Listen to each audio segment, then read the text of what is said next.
J'ai été reçu par le conseiller spécial. Alors, nos échanges ont tourné autour de l'initiative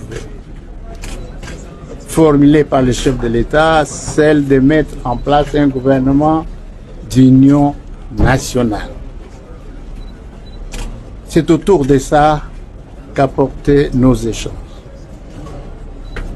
Moi, j'ai donné mes points de vue personnels, ce que j'entends comme gouvernement d'union nationale.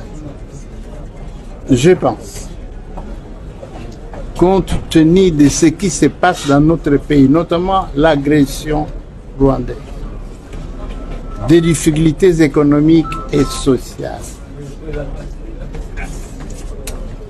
il faudra alors, dans le cadre de ce gouvernement d'union nationale, mettre des Congolais compétents, capables, de répondre aux attentes des Congolais.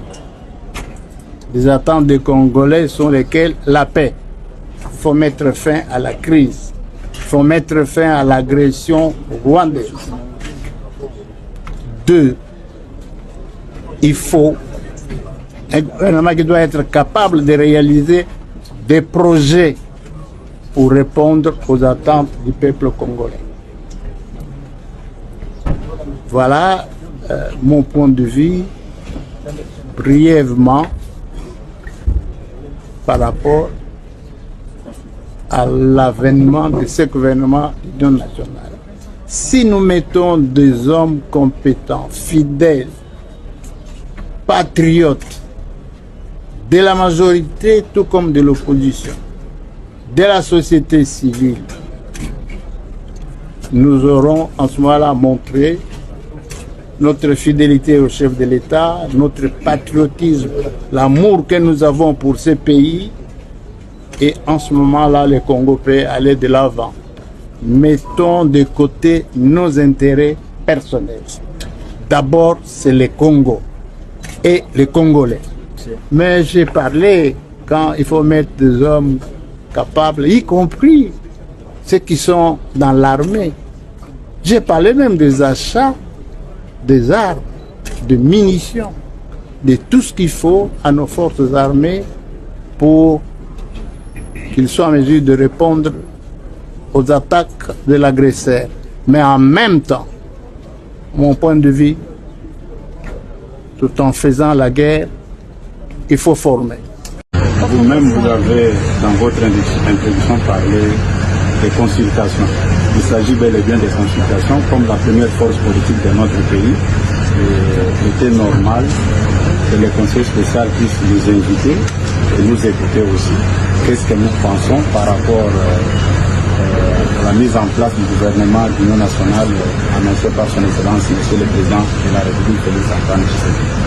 Est-ce qu'il y a des préalables, est-ce qu'il y a des conditions que non, le parti nous n'avons pas posé des conditions comme telles. Comme vous le savez, l'Union pour la démocratie et le progrès social, c'est le parti du chef de l'État.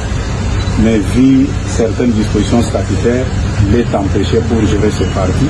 Et je me réserve de certains commentaires et je laisse d'abord la primeur au chef de l'État. Si je commence à étaler tout devant la presse, ça sera vraiment une grosse erreur de ma part. J'ai échangé avec le conseil spécial. C'est quand il va faire son rapport, à ce moment-là, je vais vous inviter à lui mettre pour vous dire aussi que non, voilà, le jour de notre rencontre avec le conseil spécial, voilà ce qu'on s'était dit. Je pense que vous êtes bien éclairés par rapport à notre rencontre. Merci. Appeler nos amis du M23 vers la patrie et déposer les armes pour qu'ensemble on reconstruise la République démocratique du Congo.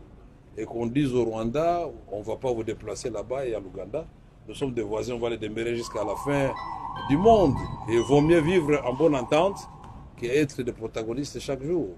Et nous avons dit aussi au conseil spécial du président en matière de sécurité que le président, en ce moment, doit faire en sorte qu'on ne puisse pas tolérer que n'importe qui passe à la télévision ou dans les réseaux sociaux parler à son nom pour énerver justement cette démarche de la recherche de cohésion nationale et de recouvrir la paix dans notre pays. Plus nous sommes unis, plus nous sommes forts. Il ne faut pas qu'il y ait contradiction entre l'objectif, la pensée des chefs de l'État et les actes qui sont posés sur le terrain, par les institutions, par les individus. Il ne faut pas frustrer les gens davantage si nous voulons aller très loin. Et moi, croyant, je suis convaincu que quelque chose.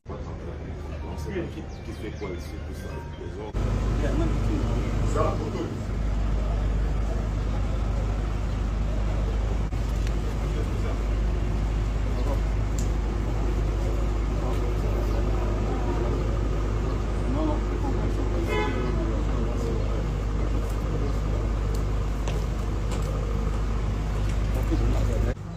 Merci beaucoup, honorable président, pour votre présence. Nous allons échanger, comme promis, sur un certain nombre de sujets après que nos amis de la presse